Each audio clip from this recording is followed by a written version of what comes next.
Okay, good morning, everyone. I'm going to cover something a little different today.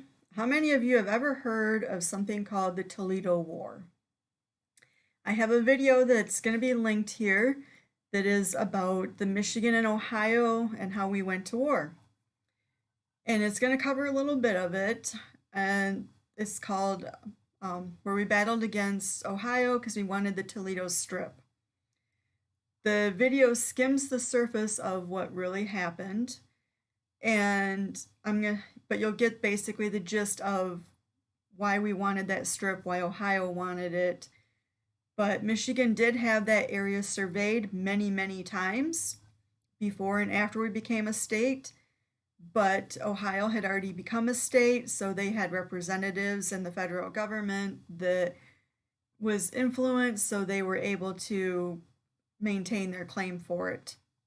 They had all that influence.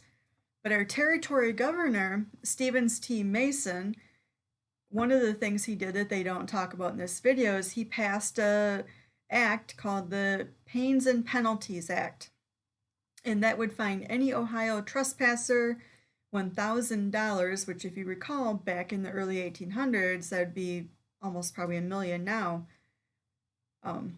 And also a maximum of 5 years hard labor if they were an Ohio person living within Michigan territory, which we were calling the Toledo Strip Michigan territory. I don't seem to find any information that says that we had fined anyone or anything came of that. But at one point, he did send the Monroe County Sheriff down to Toledo. And from what my professor had looked, he could not find a picture of this gentleman, but basically when he went to Toledo, everybody fled except for about 4 people in one household.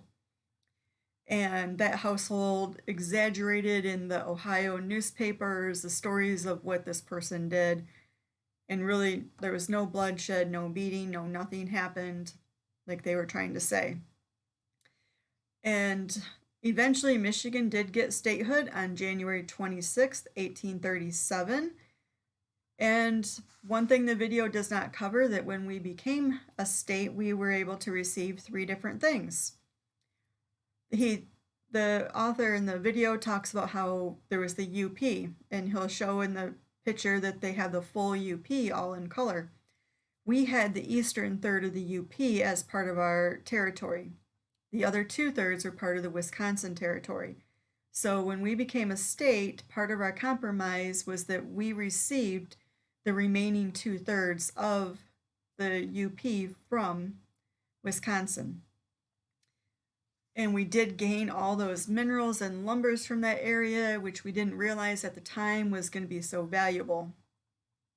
And one of the ironies was the federal government had ousted Stevens T. Mason at one point because they didn't like him, and they had put in their own territory governor. This person ended up being sent over to Wisconsin and then lost that land for Wisconsin back to us with Stevens T. Mason because we liked Mason. And they talk about him being the youngest governor ever in the United States. He was 23 when he became an official governor of a state in our union. So the second thing we got was $400,000 of federal money for internal improvements. So also remember, this is 1837 that we got the money, so the value of that now could be into the millions. The third thing we got was statehood. We became a state finally. So I hope you enjoy this video and that you gain some knowledge of this whole rivalry that we have between Michigan and Ohio. So the link will be here for you to pull up this video and check it out. I hope everyone's doing well.